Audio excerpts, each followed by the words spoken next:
नमस्कार दोस्तों, मैं आपका अपना साथी प्रखर मिश्रा प्रांशु स्वागत करता हूं आपके अपने यूट्यूब चैनल प्रखर मिश्रा क्लासेस पर। आज मैं आपके लिए लाया हूं विलियम शेक्सपियर की ट्रेजेडी जिसका नाम है मैकबेथ। इसका पूरा टाइटल है द ट्रेजेडी ऑफ मैकबेथ। इसका फर्स्ट परफॉर्मेंस 1606 में दिया गया था। अब बात करते हैं इसके कैरेक्टर लिस्ट की कि इनमें कौन कौन कैरेक्टर है, किसका क्या नाम है और कौन क्या भूमिका निभाते हैं। सबसे पहले बात करते हैं मैकबेथ की, जो कि इस ट्रेजिक का हीरो है। मैकबेथ ट्रेजिक हीरो के साथ साथ जनरल हैं किंग डंकन के। किंग डंकन किंग है स्कॉटलैंड का। अब सेकंड कैरेक्टर आता है lady Macbeth. Lady Macbeth Macbeth की वाइफ है। फिर तीसरा कैरेक्टर है बैंको। बैंको सेनापति है मैकबेथ का और बैंको का बेटा है फ्लेंस। फिर आता है मैकडफ। मैकडफ स्कॉटिश नॉबलेस है।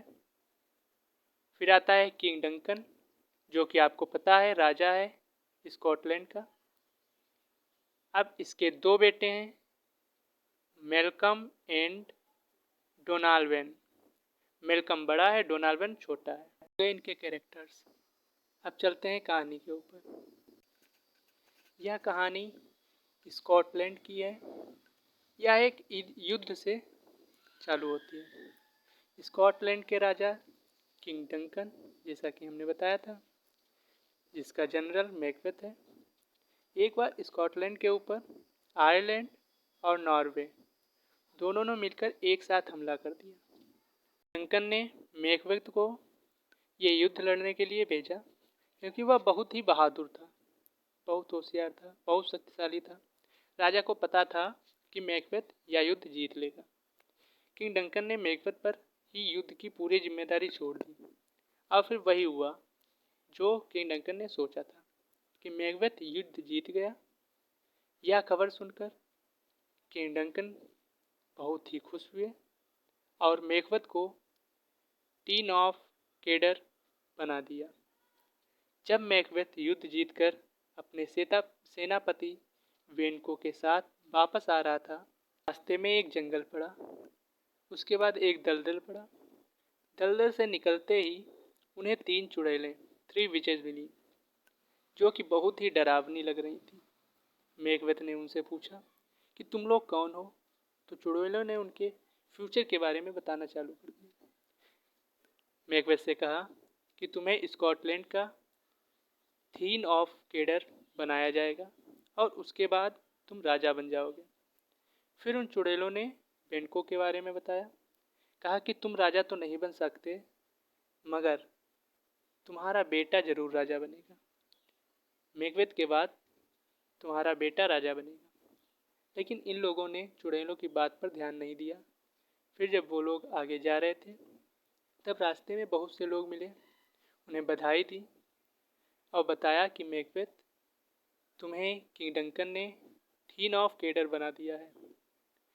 राजा डंकन ने इसको थीन ऑफ केडर इसलिए बना दिया क्योंकि जो पहले थीन ऑफ केडर था वो आयरलैंड से मिल गया था, इसलिए अब मैकबेथ को थीन ऑफ केडर बना दिया।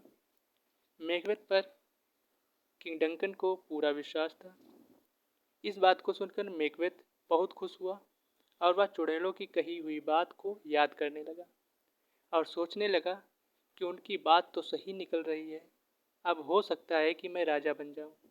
मैकबेथ ने एक बार सोचा कि मैं किंग डंकन को मार दूं, फिर मैं राजा बन जाऊं, क्योंकि किंग डंकन ने घोषणा कर दी थी कि मेरी मृत्यु के पश्चात स्कॉटलैंड का राजा मेरा बड़ा बेटा मेलकम बनेगा। लेकिन मैकबेथ ने किंग डंकन को मारना उचित नहीं समझा। फिर मैकबेथ ने चुड़ैलों द्वारा कही गई बात अपनी पत्नी लेडी मैकबेथ को बताई और साथ में ये भी बताया कि आज शाम का भोजन किंग डंकन हमारे यहाँ ही करेंगे और रात को विश्राम भी करेंगे। उसकी पत्नी ने सोचा कि राजा डंकन को मार देना ही उचित है।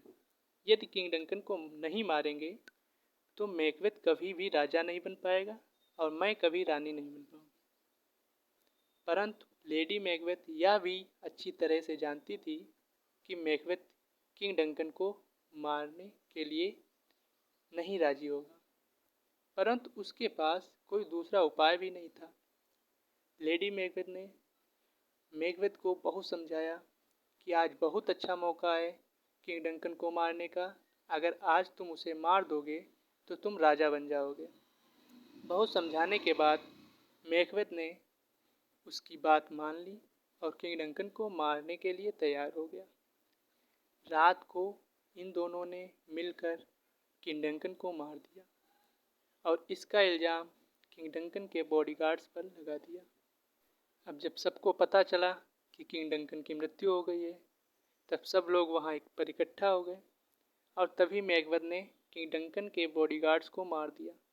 सबके पूछने पर बताया कि किंग डंकन का खून इन्हीं ने मिलकर किया था। तभी वहाँ से किंग डंकन के दोनों बेटे मेल्कम और डोनावेल वहाँ से डर के भाग गए। उन लोगों ने सोचा कि जिसने मेरे पिता को मारा है वह मुझे भी मार सकता है। अब मैकबेथ को उन चुड़ैलों की बात फिर से याद आई कि मेरे राजा बनने के बाद बेंडको का पुत्र राजा बनेगा। उसने सोचा कि कहीं वो मुझे मार न दे। इसी डर से मैकबेथ ने बेंडको को मरवा दिया, परंतु बेंडको का बेटा जिंदा रहा। अब उसे बेंडको का भूत दिखाई देने लगा। मैकबेथ को उसकी पत्नी ने बहुत समझाया। मैकबेथ फिर उन्हीं चुड़ैलों के पास गया, उनको पूरी बात बताई और पूछा कि कुछ बताओ। तो चुड़ैलों ने 3 दूत बुलाए। तीनों ने एक एक बात बताई कि तुम्हें मैकडफ से बचकर रहना चाहिए। दूसरी बात बताई कि तुम्हें औरत का जना व्यक्ति नहीं मार सकता। तीसरी बात बताई कि जब तक तुम्हारे महल की ओर जंगल खुद चलकर नहीं आएगा, तब तक तुम्हें कोई कुछ नहीं कर सकता। इन तीनों बातों को सुनकर मैकबेथ थोड़ा खुश हुआ। सोचा कि ऐसा कोई व्यक्ति है ही नहीं जो औरत का जना ना हो। जंगल भी चल नहीं सकते तो वो कैसे आएंगे मेरे महल के करीब। इसका मतलब मैं अमर हूँ, मुझे कोई नहीं मार सकता। परंतु एक बात जो दूतों ने कही थी कि तुम्हें मैकडफ से बचकर रहना चाहिए, यही बात सोचकर उसने मैकडफ के महल को घिरवा लिया और उसके परिवार को मार दिया। मैकडफ वहाँ था नहीं, इसीलिए मैकडफ बच गया। जब मैकडफ को यह बात पता चली कि मैकबेथ ने मेरे परिवार को मार डाला है, तब वह बहुत गुस्सा हो गया, बहुत क्रोधित हुआ। अब उसे बदला लेना था। तो मैकडफ और मेल्कॉम ने मिलकर एक सेना तैयार की, जिसके साथ मिलकर वह मैकबेथ के महल की तरफ जाने लगे। वहाँ एक जंगल था। उनके सभी सैनिक जंगलों के पेड़ों को काटकर अपने आगे लगाकर चलने लगे, जिससे कि उन्हें कोई खतरा ना हो। जब वे सब आगे चल रहे थे, तब ऐसा लग रहा था कि पूरा जंगल मैकबेथ के महल की ओर जा रहा है। उन दूतों की ये बात सही हुई। अब भी मैकबेथ डर नहीं रहा था, क्योंकि वह समझता था कि ऐसा कोई व्यक्ति है ही नहीं जो औरत का जना ना हो। वह हंसता रहा और लड़ता रहा। फिर यही बात उसने मैकडफ से कही, तो मैकडफ ने कहा कि मैं औरत का जना नहीं हूँ, मुझे तो पेट चीर कर बाहर निकाला गया है। और इतना कहकर उसने मैकबेथ का सिर शरीर से अलग कर दिया। मैकबेथ मर गया। इसी के साथ साथ ट्रेजेडी का भी अंत हो गया।